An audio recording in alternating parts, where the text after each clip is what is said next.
Bonjour, Eliette Egert, conseillère en patrimoine du cabinet L'Investissement.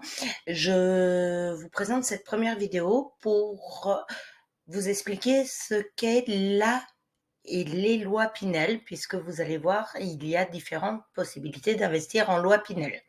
Tout d'abord, je tenais à me présenter très rapidement, puisque après un parcours bancaire et en ayant travaillé chez un promoteur et au sein d'un cabinet en gestion de patrimoine, j'ai préféré m'installer à mon compte pour apporter les solutions pour être en indépendance et en bienveillance auprès de mes clients.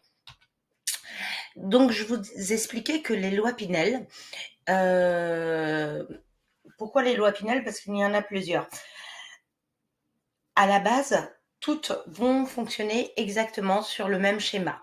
Donc la loi Pinel a été créée en 2014 pour remplacer le dispositif du flow, excusez-moi, puis auparavant la loi Cellier et les autres lois précédentes.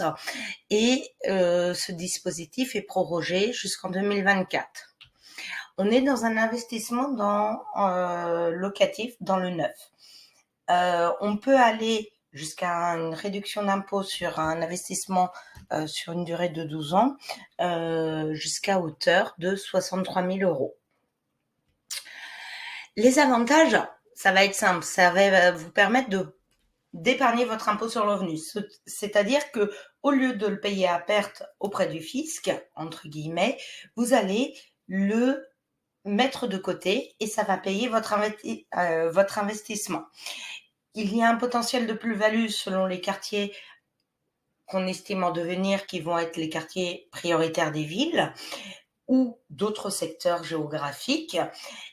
Après, on peut aller sur des aspects beaucoup plus patrimoniaux, mais on aura moins de risques d'avoir une plus-value. L'avantage, c'est qu'on respecte des normes environnementales et que, comme on respecte ces normes environnementales, le locataire paiera moins de charges locatives en termes de chauffage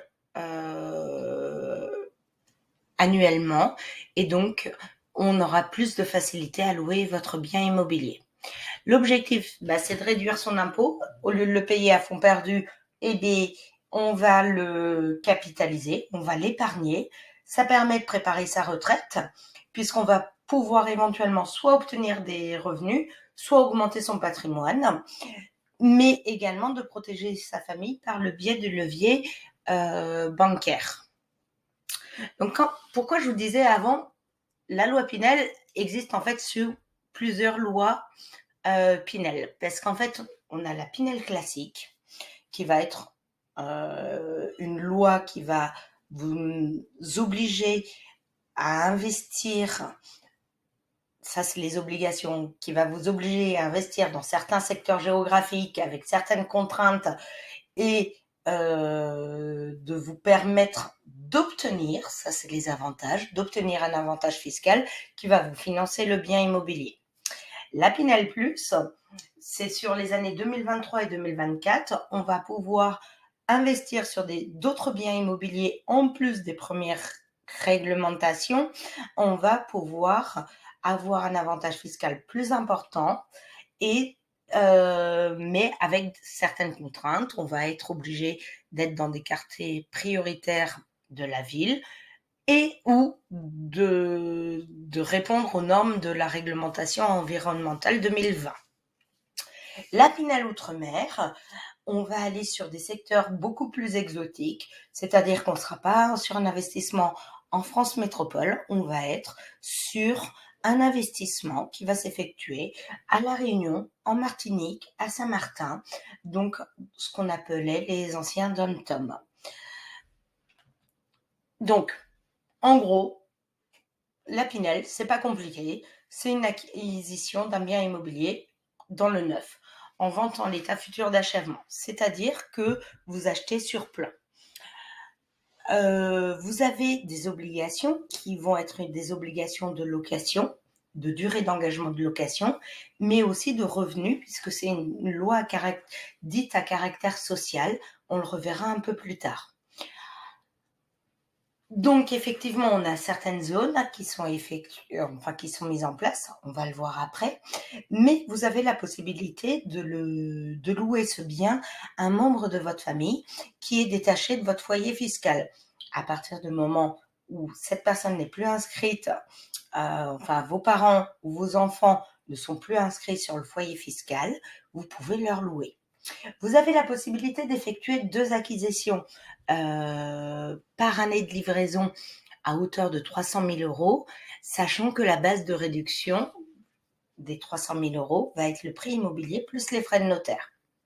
Mais on devra rester dans les niches fiscales. Donc c'est pour ça qu'on a besoin d'un accompagnement pour calculer et optimiser ces points-là. Donc, comme je vous disais, c'est une loi qui est réglementée, donc il y a des plafonds de loyer. Donc, au niveau du BOFIP, donc qui est la Bible des impôts, on a des loyers par zone. Par exemple, la zone, là je vous ai indiqué les zones A bis, A, B1 et Outre-mer. Bon, Outre-mer c'est un petit peu différent parce que selon chaque dom, tom ou com en Outre-mer, c'est encore le tableau ferait 8 lignes de plus. À chaque fois, on va aller sur un autre plafond. Donc, par exemple, la zone A bis, ça va être Paris intramuros, première couronne.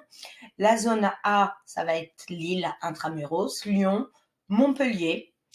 B1, ça va être les grandes métropoles de plus de 250 000 habitants, mais que sur des secteurs où on a une zone, on va dire, tendue en termes locatifs. Effectivement, il y a un zonage de plafond par rapport au prix, mais il y a aussi un zonage par rapport aux revenus. Comme je vous avais dit, la loi est dite à caractère social. Mais pour exemple, pour une personne seule en zone B1, donc une personne vivant à Bordeaux, Lyon, Strasbourg, Dijon, Nantes, Rouen, Rennes, Orléans, je ne vais pas vous faire toutes les villes de France, il faut que cette personne seule ne gagne pas plus de 2 673 € par mois. Donc, elle n'est pas si à caractère social que ça, puisqu'il faut savoir qu'une personne, pour pouvoir bénéficier dans le même secteur, sur les mêmes villes, pour bénéficier du prêt à taux zéro, ne devrait pas gagner plus de 2 000 € par mois. Techniquement, c'est assez simple puisque au niveau des taux de réduction, comme je vous avais dit, la base de réduction, c'est le prix immobilier plus les frais de notaire. C'est ça qui va nous amener la réduction. C'est pour ça que jusqu'à maintenant, on parlait de la loi Pinel égale 18% de réduction d'impôt. Hélas, c'est pas 18% de réduction par an, c'est 18% sur les 9 ans, donc 2% par an jusqu'en 2022, 2% par an avec un engagement de 6 ans et après de 9 ans. Depuis 2023, les choses ont changé puisque la Pinel a baissé un petit peu son taux puisqu'on va être passé à 10,5, donc on a perdu 1,5%, et sur 9 ans, on a perdu 3% puisqu'on passe à 15%. J'aime bien les schémas parce que c'est beaucoup plus parlant. Donc, ça veut dire que pendant les 6 premières années, vous vous engagez à louer le bien immobilier. Donc, vous pouvez 6 années pleines, vous pouvez le revendre au bout de 7 ans ou changer de dispositif. Ça, on en parlera à un autre moment sur un autre diaporama. Vous pouvez changer de dispositif. Mais pendant les 6 premières années, vous avez une réduction d'impôt de 1,75% par an de votre prix immobilier plus les frais de notaire. Les 3 années suivantes, vous n'avez plus que 1,5% par an et les 3 années supplémentaires, vous n'avez plus que 0,83% par an. La Pinel Plus, donc c'est là où je vous disais attention puisqu'on a le même schéma que l'ancienne loi Pinel auparavant, donc c'est 2% de réduction par an pendant 6 ans et 9 ans. Et après, 3% supplémentaires les 3 années supplémentaires. Par contre, en 2023, ça va être soit les normes de la Pinel, plus répondre soit que le logement soit en zone de quartier prioritaire de la ville et ou répondant à la réglementation environnementale 2020. Sachant qu'en 2024, ça sera les trois critères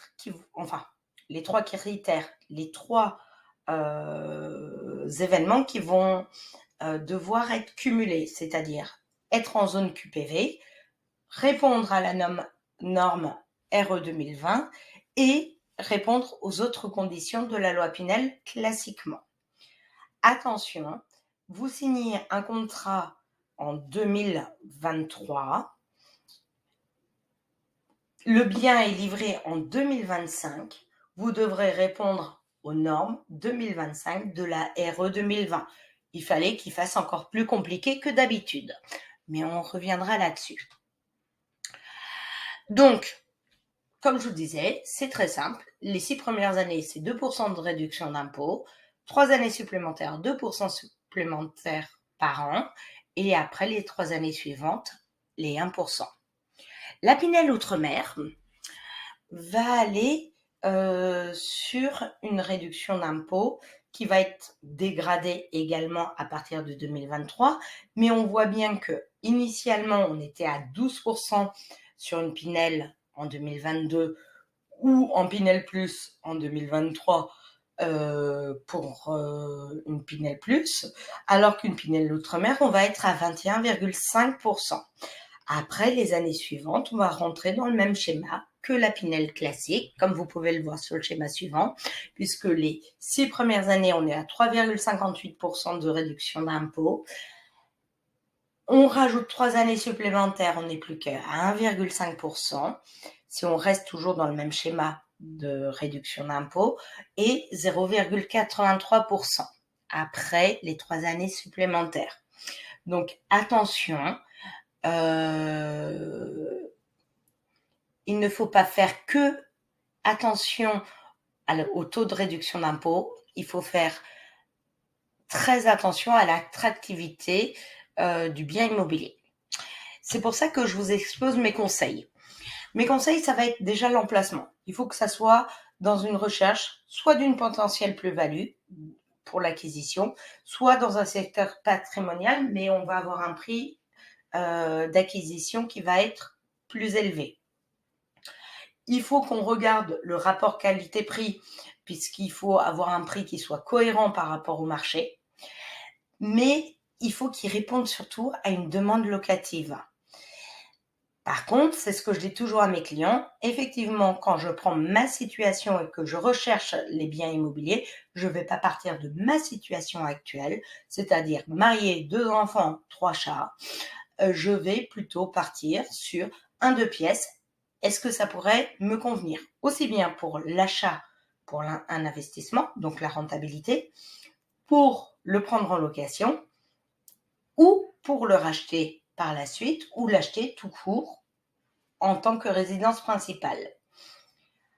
Ensuite, il faut que vous ayez vraiment confiance dans un interlocuteur. C'est pour ça que les poids 4 et 5 sont un peu équivalents, puisqu'il faut que vous ayez, et que moi aussi, votre conseiller, alors je dis moi, parce que c'est moi qui effectue la présentation, mais il faut que votre conseiller puisse avoir confiance, puisque on doit travailler en toute transparence, puisque on va travailler sur du long terme, dès la mise en place du projet et pendant la vie de celui-ci, pour adapter et mettre en place les meilleures stratégies le long du schéma. D'où l'importance d'être bien accompagné et d'être en confiance mutuelle. Ma démarche. Donc, effectivement, le but, c'est d'avoir une écoute et une analyse de votre situation à court, moyen, long terme. Pourquoi? Parce que si vous regardez il y a 10 ans, vous pensiez pas forcément que votre vie aurait évolué de cette manière-là. Donc, c'est très important que ça soit pris en compte déjà de vos idées d'éventuels projets personnels et professionnels. Donc c'est pour ça qu'on effectue un premier rendez-vous qui va être un audit patrimonial. Donc c'est un échange confidentiel. Je suis tenue au secret professionnel, donc c'est très important que vous m'indiquiez l'ensemble des éléments pour que je puisse vous permettre de vous donner toutes les pistes et qu'on puisse éventuellement aboutir à un projet. Ensuite, je vous présente les solutions et stratégies à mettre en œuvre qui vont être mises en place sur des projets existants, mais ça va nous permettre de pouvoir nous projeter et dire oui, ok, ça va aller, ça ne va pas aller, ça me plaît, ça me plaît pas, mais on valide la solution ou non.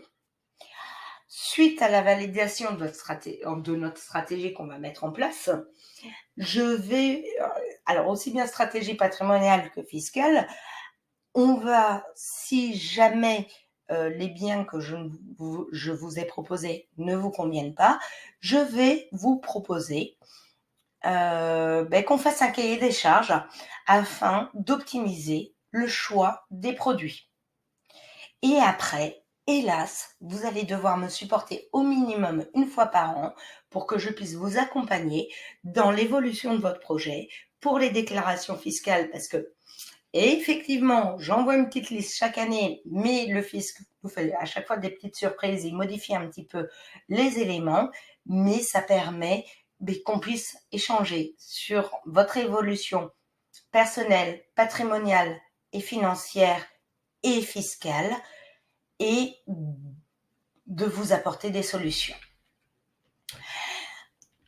Ici, vous trouverez quelques partenaires avec qui je travaille, aussi bien immobilier que financier. Après, j'ai des partenaires aussi au niveau de la gestion locative. J'en ai mis que quelques-uns puisque effectivement, je vais plutôt aller sur la recherche du projet vous correspondant que sur la base de mes partenaires. Donc, ce que je vous propose, c'est que lors de cette semaine, vous allez recevoir diverses publications au sein du groupe. J'ai pris un exemple en loi Pinel, un exemple en loi Pinel Plus et un en Outre-mer, plus quelques informations d'actualité. Et si vous le souhaitez, je serais ravie d'échanger avec vous parce que chaque cas, chaque personne est une situation et a des solutions, on va dire, individuelles. Merci beaucoup et à très bientôt. Au revoir.